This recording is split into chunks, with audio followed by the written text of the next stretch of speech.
vai ser bem interessante. Vai ser bem interessante porque é muito simples.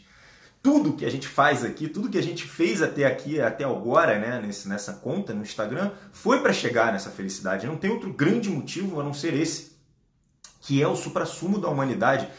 Na verdade, é o que tem de mais alto que a gente possa chegar dentro do espectro do avanço, né? Então, quando a gente fala sobre o tema felicidade, basicamente tudo que eu escrevi até hoje seria para tentar fazer com que todo mundo que está aqui seguindo, que frequenta as aulas e que tenta botar em prática tudo que a gente fala sobre filosofia, né? Até comentei sobre isso lá no Brasil Paralelo. Se você não colocar em prática as coisas que você aprende na teoria, não tem outro fundamento, não serve para absolutamente nada. Senão você vai ser apenas um grande de um intelectual, né, que vai ficar repetindo tudo que você leu, tudo que você aprendeu.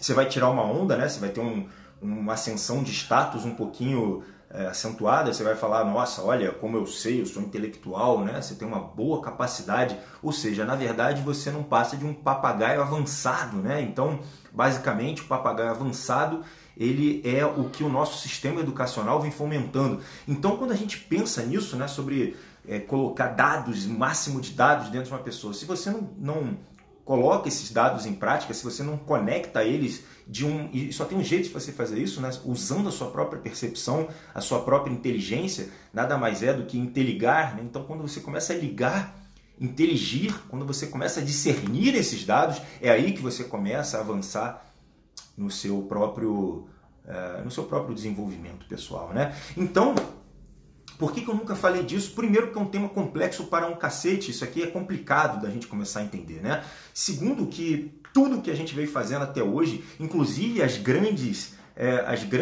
religiões, eles pouco falam sobre o estado de felicidade. Eles falam como chegar. Quando você pega as escrituras sagradas, hindus e budistas e até cristãs, eles falam muito sobre como que se chega lá. Mas, na verdade, eles pouco falam sobre como que é o estado. E aí eu fui procurar, caramba, como é que eu vou falar sobre isso? E basicamente, né, eu cheguei ali numa metáfora muito interessante, que é uma metáfora budista, tá? E eles falam o seguinte, né, a tartaruga começa a frequentar a terra e ela vê o fogo. E aí quando ela volta para o lago dela, né, o peixe pergunta, vem cá, tartaruga, como é que é o fogo?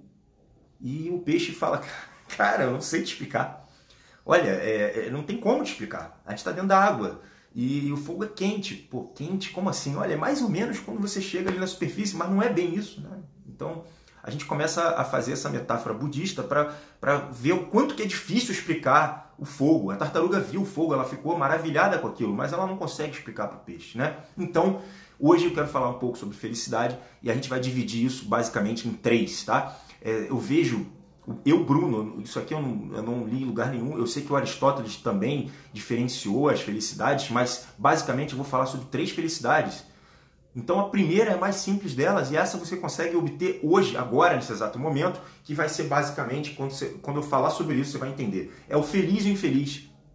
É uma forma bem simplória de felicidade, é um estado muito simples de satisfação, de contentamento, de prazeres, né? Então, quando você vê pensa na pessoa infeliz, que seria mais ou menos aquele distímico, Lula Molusco, né? Do Bob Esponja, para quem nunca viu, depois coloca ali no Google o Lula Molusco do Bob Esponja, né? Ele está sempre mal-humorado, não importa o que esteja acontecendo na vida dele, ele está sempre mal-humorado, é aquela pessoa que não consegue ficar feliz, né? E já o Bob Esponja é exatamente ao contrário, ele é feliz, né? Quando a gente está falando sobre o primeiro nível, o primeiro nicho, o primeiro estágio da felicidade humana, a gente pensa no Bob Esponja, por exemplo, que é aquele cara que está sempre de boa com a vida. As desgraças estão sempre acontecendo e ele está de boa, né?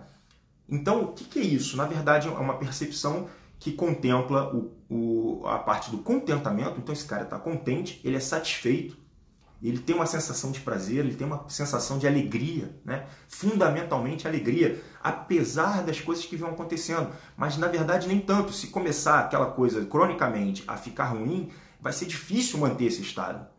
Aí a gente já começa a pensar no segundo estado de felicidade, que já é uma felicidade conquistada. E é essa felicidade que é a mais importante, a meu ver. né? A outra, você pode agora começar, o primeiro estágio, essa parte bem superficial da felicidade, você começa a forçar você mesmo, né? Começa a falar, puxa vida, olha, a coisa tá ruim, mas tem gente pior. Olha, a coisa tá ruim, mas tem um lado bom. Você se atentar à felicidade, né? Então, quando a gente fala sobre aquela pessoa feliz e infeliz, fica um pouco mais fácil da gente entender esse primeiro estágio. Já o segundo estágio está falando da eudaimonia do Aristóteles, né? Que é aquela pessoa virtuosa, aquela pessoa que já tem um pouco mais de controle sobre as suas inclinações, sobre as suas paixões, sobre os desejos emocionais, sobre os desejos carnais. Essa pessoa já obteve, e basicamente é o que a gente vive falando aqui, né? É quando a gente fala sobre o tal do banho frio, do jejum, quando a gente fala sobre a pessoa que não se entrega às compulsões sexuais, quando a gente já começa a falar um pouco sobre a pessoa que já tem aqueles desejos mentais, né? Aquela pessoa que fala, caramba, olha, tudo que eu queria era dinheiro, era uma forma bem egoísta, né? De você começar a querer tudo para si, para sua família, né, para o seu partido, né? Então você começa a pensar sempre de uma forma voraz, uma forma egoísta. Então quando a gente fala sobre uma pessoa que já consegue controlar inclusive os desejos da mente, essa pessoa já deu um passo a mais para essa segunda felicidade, que é uma felicidade já mais construída. Essa felicidade já não cai do céu. Essa felicidade você não vê aí pela rua uma pessoa que simplesmente é aquela pessoa, muitas vezes aquela pessoa humilde, e a pessoa chega e fala, olha, ela não tem grandes conhecimentos, ela não teve grande domínio, ela simplesmente é alegre. Já não é mais isso, né? Já não é mais aquela pessoa que acorda, eu tô feliz hoje. Não, essa pessoa está falando de humor, essa pessoa ela está falando de um estado de humor que é o primeiro estágio da felicidade, né? O segundo estágio ele é conquistado na briga. Ele já é uma pessoa mais avançada, ele já é uma pessoa que já tem um passo na sabedoria, é uma pessoa que consegue contemplar os controles da carne, não todos, mas ela já está passa mais tempo controlada do que descontrolada. Ela já não perde totalmente o controle sobre os instintos, né? Ela já não é aquela pessoa que agride a outra de graça, ela já não é mais aquela pessoa que vive vendo o lado negativo da coisa, ela já não é mais aquela pessoa, inclusive, que simplesmente se entrega para as paixões, inclinações, desejos, né? E ela já é uma pessoa que conseguiu controlar, já consegue desenvolver o mundo das virtudes, ela já consegue obter coragem, né? Ela já consegue agir apesar do medo, ela já é uma pessoa que tem um olhar fraterno, ela já não é mais tão egoísta, ela já está contemplando o lado mais altruísta, né? Ela já consegue ver um pouquinho mais de ligação entre as pessoas, ela consegue ver que existe uma vida em sociedade, né? E isso, como é que você briga por isso? Como é que você consegue isso? Só tem um jeito que eu conheça para você atingir esse segundo ponto, né?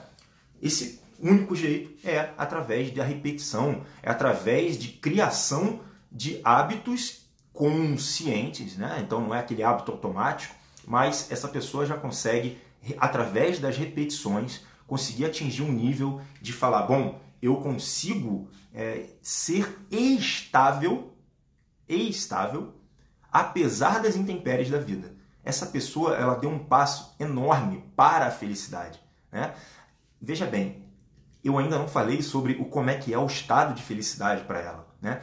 Então, mas a gente está falando precisamente sobre como que ela chega, que é então sendo virtuosa através da repetição e controlando seus desejos. Então eu gosto de usar uma metáfora aqui que vai ser bem interessante, que é que se tenta imaginar aqui um balão, né? E o balão veio oriundo de um desejo de voar. Então a pessoa primeiro chega e fala assim, olha, eu quero voar. Como é que eu vou voar? Né? Como é que eu vou contemplar? Como é que eu vou fazer esse voo humano? Né? Então a primeira coisa que a gente precisa é o balão. E o balão nada mais é do que uma estrutura que é a tua estrutura. É a sua personalidade que você construiu, né? São as suas necessidades que estão razoavelmente contempladas. Essa pessoa já consegue ter, bom, olha, eu tenho uma casa, eu tenho segurança, eu tenho comida, né? Então já é uma felicidade já com um pouco mais de necessidade, mas essas necessidades humanas, já que a gente vê lá na pirâmide de Maslow, né? Ela já não é mais, ela não é tão necessária nesse segundo ponto da felicidade, nessa felicidade mais construída, arquitetada. Ela já não é tão necessária. Ela é mais necessária para outra, mas a segunda felicidade Você pode ter uma pessoa tão baseada no que ela pode fazer, ou seja, ela já vive tanto o seu potencial, ela já está tão pautada no sentido dela, que às vezes até uma pessoa que não tem as necessidades contempladas, ela consegue atingir esse nível. Então, daqui a pouco eu vou dar exemplo sobre isso. Então, voltando para o balão. O balão é a estrutura desse desejo de voar, né? Então, o que é o desejo de voar? É a busca da felicidade. Beleza. E aí você tem o balão. O balão nada mais é do que a sua personalidade, são métodos de você chegar lá, são essa parte de você conseguir ter as suas necessidades razoavelmente contempladas, né? Não necessariamente vai precisar. Né? Então, você tem a estrutura. Você tem uma estrutura. E o fogo do balão? O fogo do balão são as virtudes. Então, quanto mais você seja uma pessoa virtuosa, mais você vai conseguir ter combustível para esse balão. Né? E aí você vai conseguir fazer com que ele levante um voo. E isso é interessante. O que é a virtude? A virtude você pode botar lá no Google depois, as virtudes humanas, a gente vai falar sobre elas, mas a gente está falando sobre coragem, fraternidade, né? A ética, enfim. Então, quando você está falando sobre ser uma pessoa virtuosa, você está colocando mais fogo nesse balão. Só que o balão não voa sozinho, ele precisa se libertar dos pesos. E os pesos são precisamente os seus defeitos. Então lembra quando a gente teve uma aula de Bhagavad Gita, que é aquela batalha dos Kuravas contra os Pandavas, onde você coloca tudo que você tem de defeito como inimigo e tudo que você tem de virtude, todas as suas forças são os seus próprios generais, né? E aí essa batalha se dá e obviamente que é a conquista pela sabedoria. Essa sabedoria também é uma virtude, ou seja, é o foguinho. Mas você tem que matar os seus Kuravas, os seus defeitos, e isso aí são os pesos que você vai começar a jogar para fora do balão para ele começar a voar. Agora é interessante a gente falar sobre isso porque ele começa a voar, né? O balão começa a voar, só que ele já não está no céu, ele ainda está começando a voar. Isso já dá uma sensação de felicidade, mas ainda não é a felicidade em si. Essa segunda felicidade, mais construída, mais densa, mais pautada já numa sensação, ela estaria lá no céu, mas o próprio sentimento de estar começando a voar já te dá uma paz interior muito grande, tá? Já te dá uma paz interior muito grande. Então, essa segunda felicidade, bem mais difícil de você conseguir, né? É bem mais densa, bem mais difícil, é um estado bem mais...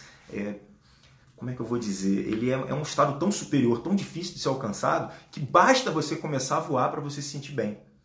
E esse é o momento onde eu me encontro. Alguém me perguntou anteontem, Bruno, você é feliz? Eu falo, olha, eu já estou começando a voar.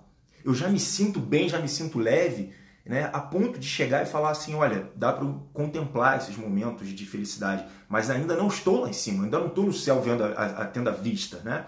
E eu conheço pessoas que estão. E é sensacional, mas é raro isso. É raro. Esse caminho pode levar uma vida inteira, pode ser que você não chegue.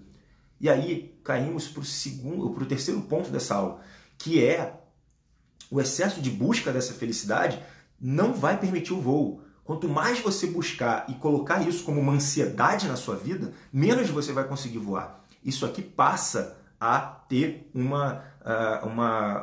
peso a mais no seu balão. Então, basta você saber que você quer fazer isso, que você quer os meios, né? Você começa a concretizar os meios, que é o fogo, que é diminuir o peso. Basta você fazer isso. Eventualmente você chega lá. E não tem garantia que você vai chegar lá. Não tem nenhuma garantia. E você não faz para chegar lá. Você faz simplesmente porque você quer voar. Não porque você já está vendo o céu lá de cima, né? Então, essa segunda felicidade, é interessante que você não almeje a busca, porque isso pode prejudicar essa busca. Né? Então isso é muito interessante que você tenha em mente. Você tem que colocar o máximo de meios. Né? Inclusive você vai na Bíblia, você vai lá nos Vedas, você vai no próprio budismo, o Zen, você vai ver que não tem muito sobre como é que é esse estado de voo. Você simplesmente tem meios para você chegar lá. E todos os meios são basicamente esses. Aristóteles falou isso. Jesus falou isso, né, lá na Bíblia, né? A gente vai ver, daqui a pouco eu vou falar uma passagenzinha da Bíblia que é interessantíssima, que não deixa de ser um meio. Confúcio fala isso, Buda fala isso, né? Mas ninguém chega e fala, olha, como é que é de fato esse estado de felicidade, essa coisa meio divina, né? Ninguém fala exatamente, porque não dá para explicar.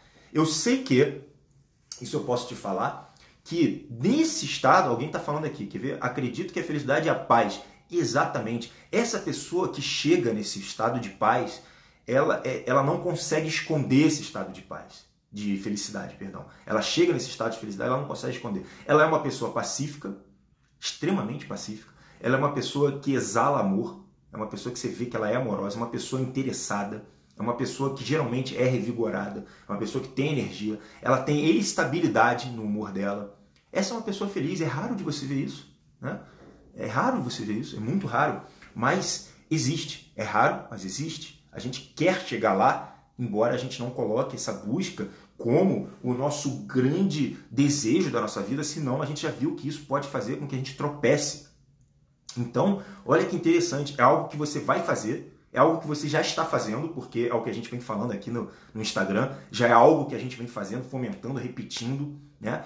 E você nem sabia disso, porque eu nunca falei sobre isso, não sei se você já tinha isso em mente, mas esse Instagram tem a ver com isso, tem a ver com essa busca de felicidade, mas antes da busca, a gente já está fazendo, é a prática disso que a gente está falando, esses controles físicos, emocionais e mentais, né? Por quê? Por que eu falo isso? Porque é muito difícil de você fazer esse estado, construir esse estado de felicidade, se você não começar a olhar lá para baixo e falar, bom, como é que eu largo esses pezinhos do meu balão? Bom, os pezinhos, eles existem, né? Toda vez que você vê alguém gritando de sofrimento, é um pezinho.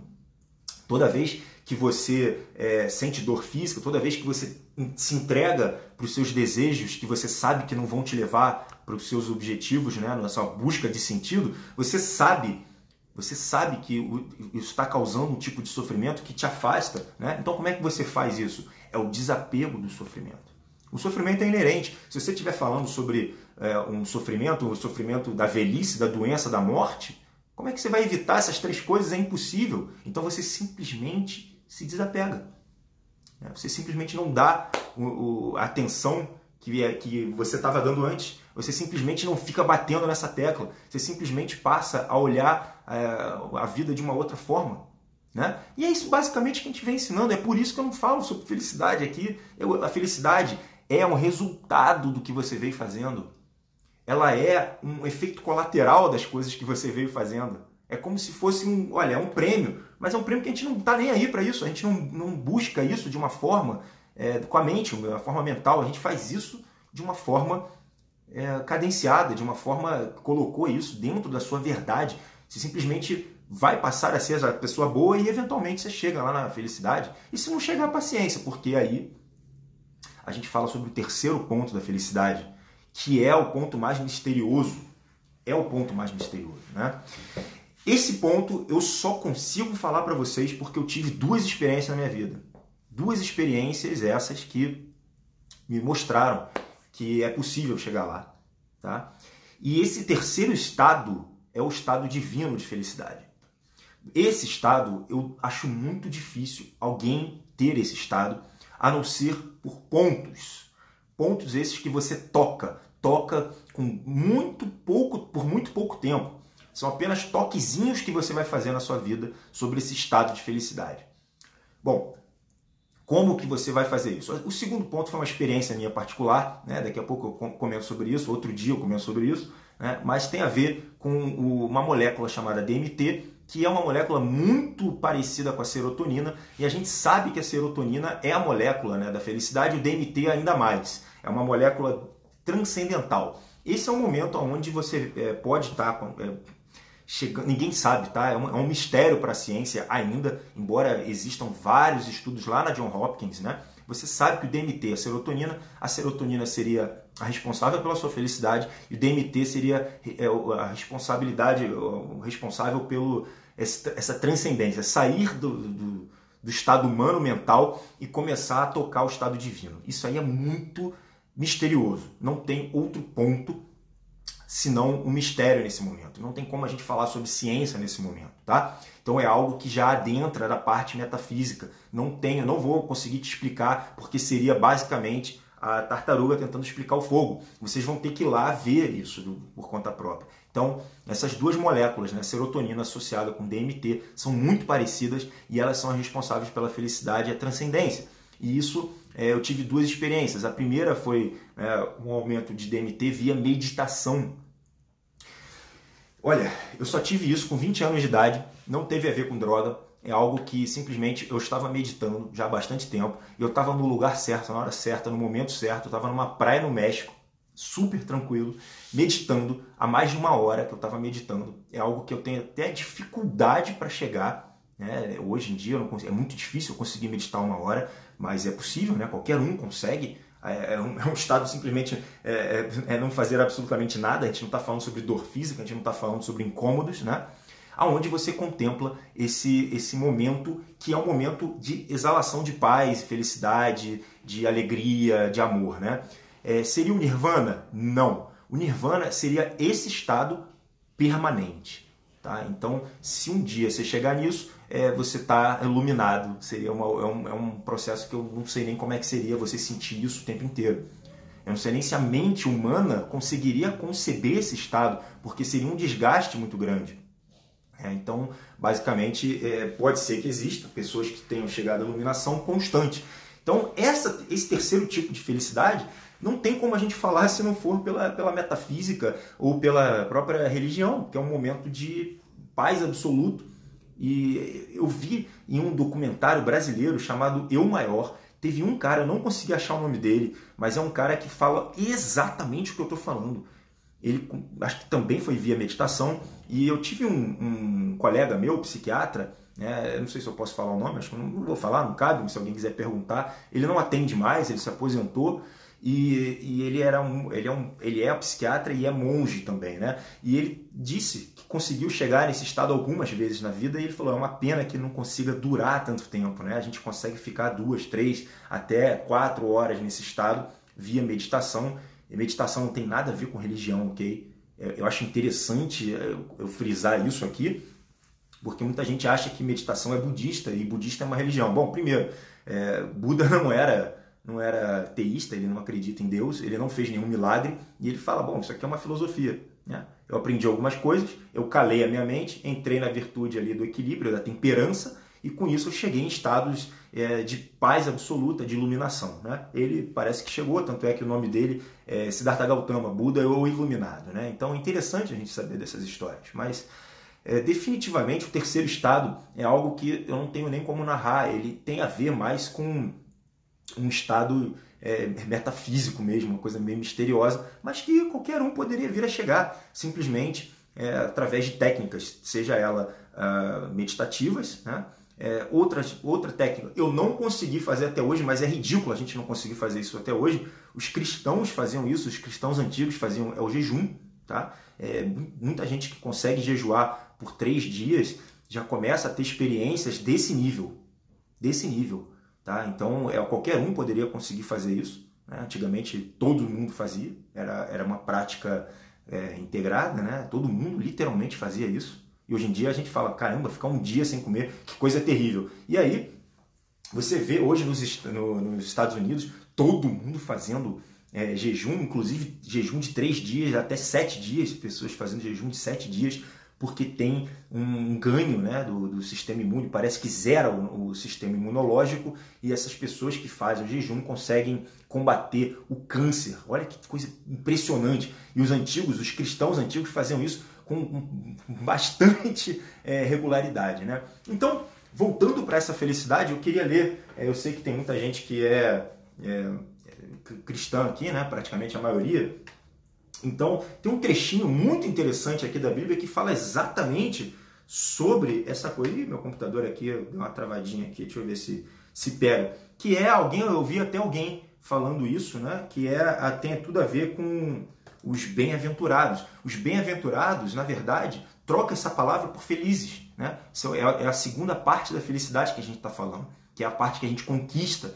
Veja bem, uma das coisas que eu não sei se eu deixei claro, que essa segunda felicidade, essa parte mais nobre da felicidade, ela não vem até a gente. É você que precisa se levar e tocar lá, tá? Ela é algo que você vai precisar construir através de muito esforço mesmo.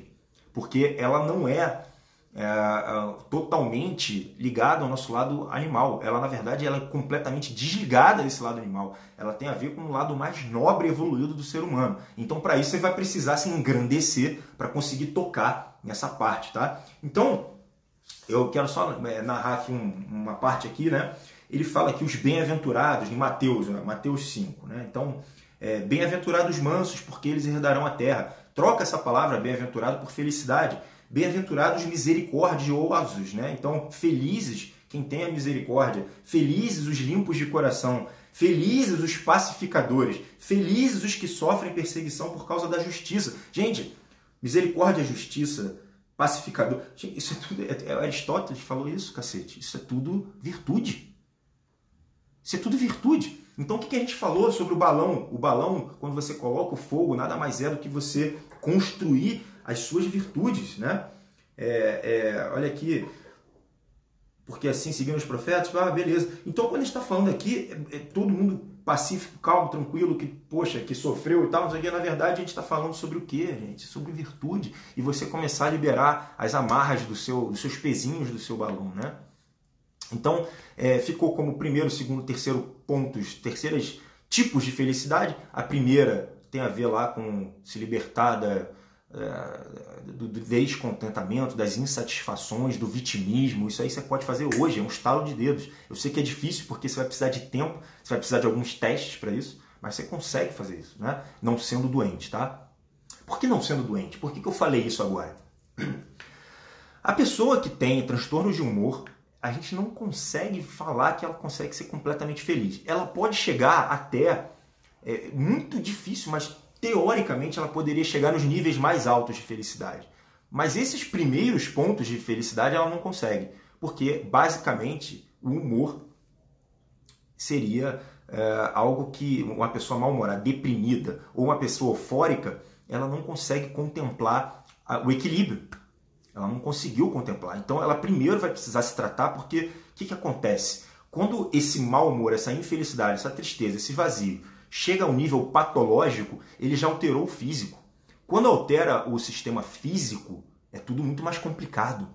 Quando você já tem uma alteração neuroquímica, neurobiológica, ou seja, a sua serotonina, a sua dopamina, quem sabe até o glutamato, o GABA, enfim, a noradrenalina, quando está tudo desequilibrado, vai ser muito mais difícil de você chegar lá, né? Vai ser muito mais, não é que seja impossível, mas vai ser muito mais difícil.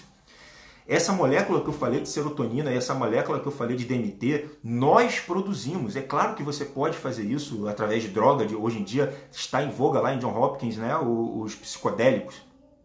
E é uma forma de você chegar no terceiro nível de felicidade, mas você não vai sustentar. Os psicodélicos não vão sustentar essa sua felicidade, né? Então, seria uma forma só de você contemplar. É um desses pulos que eu falei que você consegue dar. Muito melhor se você fizer isso, né, eventualmente, através da prática sólida de meditação, jejum, né? A caridade também, quando você sai de si e começa a ver o outro, é uma prática espiritual. Uma prática completamente espiritualizada. Quando você chega e fala, vou fazer algo pelo outro, o que você tem ganho em troca? Nada. Absolutamente nada. Estou fazendo pelo animal, um animal completamente que não vai conseguir nunca me beneficiar. Por que eu estou fazendo isso? Porque eu posso, porque eu quero, né? Porque eu sinto que devo, né? Então não vai ter nada. Esse animal nunca vai me dar dinheiro, esse animal nunca vai me dar nada em troca. Pelo contrário, às vezes o animal vai te morde, né? Ou sei lá o quê. E você fala, ainda assim eu vou fazer, né? Então, quando a gente fala sobre práticas espirituais, é o jeito mais sólido de você chegar nos níveis mais altos de felicidade. Mas você pode também chegar nesse momento e, sei lá, olha, eu não acredito em absolutamente nada e tal. Faz uma pesquisa sobre os psicodélicos que hoje estão sendo usados. Só que entenda isso, ninguém entende nada. Ninguém entende nada de psicodélico. É um mundo completamente misterioso para qualquer cientista hoje. Hoje está sendo implementado lá no John Hopkins, estudos milionários, com milhares de pessoas sendo abordadas. Virou uma febre nos Estados Unidos sobre a ayahuasca, a psilocibina e ibogaína, o próprio DMT. Depois, se vocês quiserem, eu posso até colocar aqui algum documentário sobre o assunto. É perigoso, por isso que nenhum psiquiatra vai falar para vocês fazerem isso. É perigoso, existe um perigo. Qual é o perigo? O perigo é muito simples, é psicose. Você sair da realidade e não conseguir voltar. Com certeza vocês já ouviram falar sobre isso, né? Tivemos casos famosos o próprio filho do Chico Anísio. Então, assim, é algo que tem que ter um cuidado, ninguém sabe, é um terreno completamente misterioso para o campo da ciência, né? Mas existe, é como se fosse uma viagem, para você contemplar esses pequenos picos de felicidade que a gente consegue visitar, perfeito? Mas para a psiquiatria completamente contraindicado, tá? Enfim, né? Não daria para eu falar sobre isso aqui mais delongamente. É algo que fomenta um certo preconceito. Por quê? Porque parte desses psicodélicos, né, foram usados lá pelos hippies de uma forma recreativa, né? E com bastante casos patológicos de psicotização, de pânico, de por aí vai. Pessoas que abrem quadro de esquizofrenia por conta disso. Então, é algo que foi entrado em desuso, com razão, né? Com razão, mas que hoje está voltando para... ninguém sabe exatamente por que está voltando. Essas moléculas são totalmente naturais. No Brasil é legalizado, não sei se vocês sabem disso, não é uma droga ilegal. O DMT, o ayahuasca, a psilocibina e bogaína são usados aí amplamente para casos de dependência química. Muitas vezes as pessoas curam dependência química em até uma tomada, em uma dose única, né? Então é algo que vai entrar na psiquiatria nos próximos anos. Fiquem no aguardo. E tem a ver com a felicidade porque a gente consegue produzir essas moléculas por conta própria. Isso que é a coisa mais interessante. Pessoas que meditam, e um dia elas conseguem obter o controle máximo do corpo, né? Então elas conseguem controlar a frequência cardíaca, a pressão arterial, a temperatura do corpo, e elas conseguem também produzir os próprios hormônios naturais do corpo, sendo a melatonina um deles, o próprio DMT. Então as pessoas conseguem obter níveis de transcendência por conta própria. Isso é maravilhoso, né? Então é algo que a gente precisa estar olhando com olhos um pouco mais atentos, né? Com nem tantos preconceitos. Bom, para encerrar nossa aula, então a gente falou sobre os 3 estados de felicidade.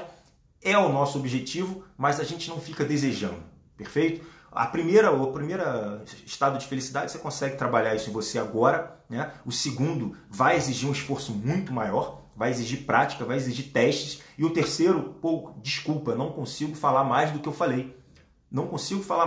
Realmente é um mistério para a humanidade, e eu definitivamente acredito que é um estado que a gente pode vir a pensar aí no pós-morte, né? Quem sabe... Quem é católico, evangélico, acredita no céu, os espíritas acreditam lá nas colônias, né? Os budistas vão acreditar em uma reencarnação, uma iluminação eventual. Bom, vamos lá, vamos tentar usar como que todos os mistérios da humanidade coloquem a gente dentro desse nosso escopo de iluminação, de ascensão espiritual, para a gente poder um dia chegar nesse estado que você pode visitar fazendo essas práticas que foram faladas hoje, mas que não tem garantia nenhuma. Detalhe, euforia não é felicidade, perfeito? E o contrário de felicidade é infelicidade, é o vazio, é a apatia, não é a tristeza. Dentro da felicidade, a pessoa pode ter a emoção da tristeza. A emoção da tristeza, ela é fisiológica. É interessante que você sinta a tristeza dentro do que é esperado, né? A reação que seria basicamente proporcional ao evento que você está passando. Então, mesmo uma pessoa feliz, ela pode ficar triste. Olha que coisa, parece paradoxal, mas não é. Tá? A pessoa feliz tem os estados de tristeza, né? Mesmo os grandes iluminados, os grandes iniciados, os grandes mestres, eles poderiam ficar tristes. Por quê? Porque existe sofrimento. Sempre vai ter uma criança lá na África com fome, sempre vai ter uma doença, sempre vai ter uma guerra, sempre vai ter um caceta 4. Então, basicamente, se você for se conectar com as pessoas, você vai sentir, mas não é mais a tristeza dentro de você, né? Não é mais aquela tristeza forçada, não é mais aquela tristeza sobre as suas emoções frágeis. A gente começa a ver a tristeza no mundo, a gente começa a ver a tristeza sobre os comportamentos de outras pessoas, né? Que não querem evoluir. Isso é mais triste, né? Então você começa a ver a tristeza em outros espectros da vida, né? Não mais o nosso próprio, o nosso egoísmo, o nosso sofrimento carnal. Isso tudo é muito passageiro, isso é fácil de controlar de um certo ponto. Perfeito, pessoal? Até a próxima. Nos vemos. Um fortíssimo abraço. Até, sei lá, amanhã acho que não, hein? Acho que final de semana eu tenho uma aula também. Então, não sei quando que eu vou poder ver vocês de novo. Talvez no domingo. Deixar a live salva. Olha, meu Instagram tá dando problema. Antigamente era uma porcaria de uma setinha e que não aparece mais a setinha. tá? Eu pegando aqui essa live, conseguindo salvar, eu jogo deixo aqui 24 horas e depois eu jogo lá no YouTube, para quem quiser ver, tá bom? Então, nos vemos logo, vou tentar aparecer mais, a agenda está realmente caótica e até a próxima. Namastê, tchau.